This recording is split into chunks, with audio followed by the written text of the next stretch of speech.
Hello and welcome to বলার my page.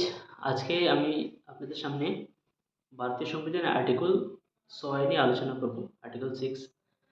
তো আমরা আগে দেখেছি আর্টিকেল 1 থেকে 5 অব্দি আমি আলোচনা করেছি। যদি আপনারা না দেখে থাকেন তবে ওই প্লেলিস্টে আপনারা অ্যাক্সেস করে নিতে পারেন। তো আজকের এই আর্টিকেল শুরু করার আগে আমি আপনার থেকে এসে একটা জিনিস জানার ইচ্ছা, যদি জানে থাকেন আপনি কমেন্টে বলে দিতে পারেন। আমরা জানি যে ভারত এবং পাকিস্তান থেকে যেতে হলে পারমিট সিস্টেম, অর্থাৎ আমরা যেটাকে সাধারণত বলে থাকি ভিসা। তো এই পারমিট সিস্টেমটা কত সালে আরম্ভ হয়েছিল, কে এবং কেন ভারত সরকার এই কাজটি করতে বাধ্য হয়েছিল? যদি জানা থাকে কমেন্ট বক্সে জানাবেন।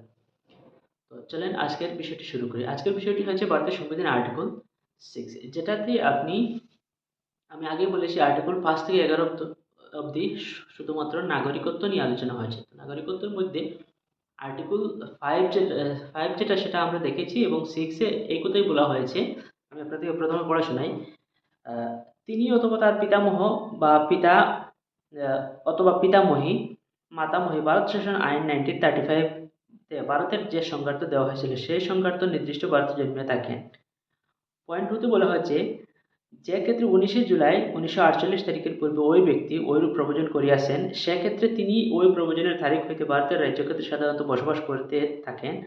বা পয়েন্ট নাম্বার 3 তে বলা হয়েছে, যে ক্ষেত্রে 19শে জুলাই 1948 তারিখে বা তারপরে ওই ব্যক্তি ঐরূপ প্রব্রজন করিয়াছেন, সেক্ষেত্রে এই সংবিধানের প্রারম্ভ পূর্বে তার ডোমিনিয়ন সরকার কর্তৃক বহিত ফর্মে প্রণীত ওই সরকার কর্তৃক তৎপক্ষে নিযুক্তি অধিকারীর নিকট তদনুরূপ আবেদন করিয়া তিনি ওই অধিকারী কর্তৃক ভারতের নাগরিকরূপে রেজিষ্ট্রিকৃত হইতে পারিবেন।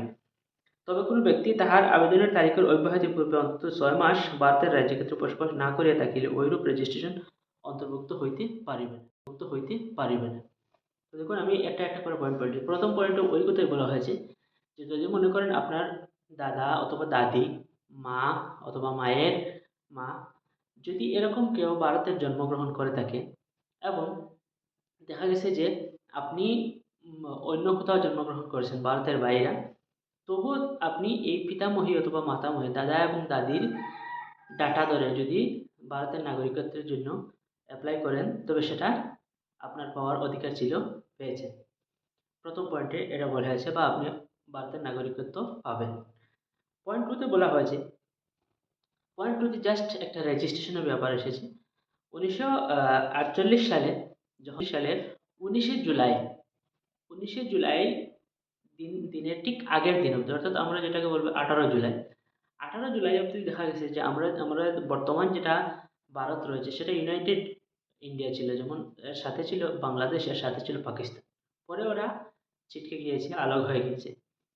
আর তার দেখা গেছে যদি যখন ভারতটা স্বাধীন হয়েছিল, এই মুহূর্তে যদি দেখা গেছে কোনো মানুষ আ ভারতের সঙ্গ ভারতের জায়গা, অর্থাৎ বাংলাদেশ অথবা পাকিস্তানের কোনো জায়গায় বসতি ছিল। কিন্তু ১৯ জুলাই ১৯৪৮ এর আগে সে ভারতে প্রবেশ করে নিয়েছে। বলছে যে, "না, আমি ভারতের অংশে থাকতে চাই।" তবে তাকে ভারতীয় নাগরিক হিসেবে গণ্য করা হয়েছে। ডেটটা আপনারা মনে রাখবেন, ১৯ জুলাই 1948। কিন্তু এরপরেও আরেকটা প্রভিশন দেওয়া হয়েছে যে, দেখা গেছে কোনো মানুষ ১৯ জুলাই অব্দি হয়তো সে আসতে পারেনি। ১৯ জুলাইয়ের আগ অব্দি। দেখা গেছে যদি ঠিক ১৯ জুলাই থেকে এর পরের যদি কোনো ডেটে সে আবার ভারতে প্রব্রজন করে, অর্থাৎ মাইগ্রেট যেটা আমরা বলে থাকি মাইগ্রেশন। তো এরকমভাবে যদি মাইগ্রেশন করিয়া থাকে তবুও সে ভারতের নাগরিকত্ব পাবে। সেটা পাওয়ার জন্য একটা আ কন্ডিশন রাখা হয়েছে। দেখুন ১৯শে জুলাইয়ের আগ অব্দি কোনো কন্ডিশন ছিল না। যদি কেউ এসে থাকে তবে সে ভারতীয় নাগরিক গণ্য করা হয়েছে।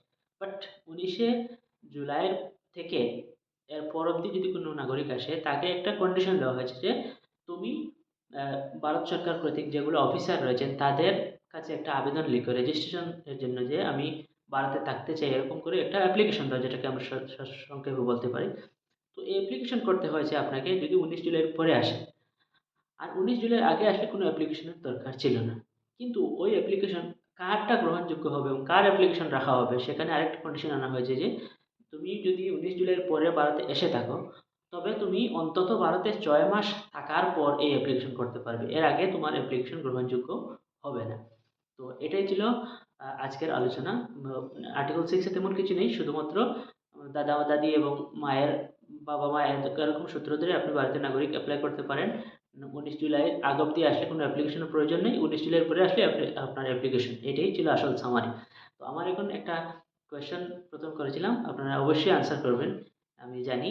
তবুও আমি বলে দিচ্ছি সেটা ভারত সরকার অতিরিক্ত মাইগ্রেশন আটকানোর জন্য যাহাতে ইনফ্লেশন না হয় বা জনতা যাহাতে এক দেশ থেকে অন্য দেশে চলাফেরা না করতে পারে সেই জন্য 1948 এই ভারত পাকিস্তান ভিসা চালু করেছিল। ধন্যবাদ জানিয়ে আজকের ভিডিও এখানে শেষ করলাম। যদি আপনি চ্যানেলটিকে প্রথম দেখে থাকেন লাইক, শেয়ার এবং সাবস্ক্রাইব করে পাশে থাকুন। যদি ফেসবুক থেকে দেখে থাকেন অবশ্যই চ্যানেলটিকে ফলো করবেন। ধন্যবাদ।